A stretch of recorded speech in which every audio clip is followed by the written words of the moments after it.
Having complex PTSD be your personality is about so much more than just navigating your nervous system. But navigating your nervous system is and always will be the most important foundation. But having a childhood where trauma has become who you are, there are so many layers. And that is what I was talking about in my last post. It's that I can learn to practice things like meditation and breathing and exercise, which are extremely important, polyvagal techniques for my body. But the deeper wound in our bodies, it's not just our trauma responses. It is every cell and DNA in our body that says, you did not get to develop and become who you were in your own separate self, because your job was to emotionally and psychologically prepare for threat by, reading a parent's mood and mind, by being mindful of your own body in the world, by isolating, by pleasing, by fawning, by freezing, by fighting or fleeing.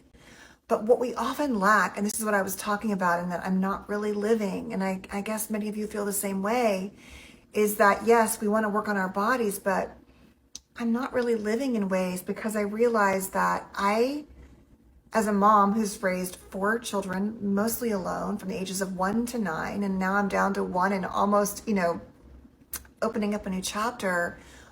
What I meant by I'm not really living is that there are so many wants and longings and dreams inside that have had to be pushed aside, and that we learn to be such givers. And yet for my son to have reached across the table when I did say out loud, with tears in my eyes, I'm not really living my life. I've been in survival mode, which I don't normally share things like that. And he reached across the table several times, and he was just home from college that day, and he was like, I'm sorry. And he was so genuinely, I'm sorry. And we were in a restaurant, which I don't normally do this either, and cry. But the 3rd or 4th time he said, I'm sorry, I snapped and I went, stop saying you're sorry. And I know I did it in the moment because I needed to stop crying and to contain myself. But when I was writing about this after posting this last post with you guys, I realized, and I had to apologize and own it to him, that I shut that down because it is so uncomfortable for me, and maybe for you too, to have someone else's compassion and empathy. It was too much for me. And that is the first step we're going to talk about. So I just want to make content about my own journey in a way that I think will be about your journey, in a global sense, about having trauma be our personalities and finding our ways to sort of lean into all the wounded parts, not just our nervous systems, so we can really live the lives we're meant to live. It's a pretty well-known fact that many of us with childhood trauma tend to go out in the world and end up repeating our unprocessed trauma. We're trying to heal, but unfortunately, if we're not really aware, it's like we're trying to get it right this time, but we're really reenacting this pain.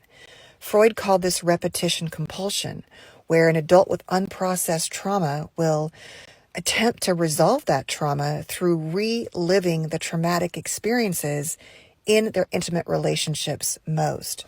Most of us get this and we say, oh, you married your mother or father or parent in some way, and you swore up and down that's not what you were going to do, or you did. I think part of healing from our childhood wounds isn't just about learning about our techniques and our, how we avoid, or how we're anxious, or whether we're disorganized. A lot of it is, once we learn how to navigate our nervous systems and our bodies through things like exercise and meditation and mindfulness, we're still left with that wounded child's view of the world inside. So I can sit here and breathe and be calm, but in the next moment when I want to trust somebody in the world, it's really easy to collapse back into that avoidance and pain and isolation. I see these elaborate proposals on the beach every weekend, or these big weddings, and I think, as the inner child, yeah, good luck with that. And that is really about my trust. The brokenness of, if you cannot trust your own parents in your childhood, those who were supposed to most protect you, how do you trust anyone else?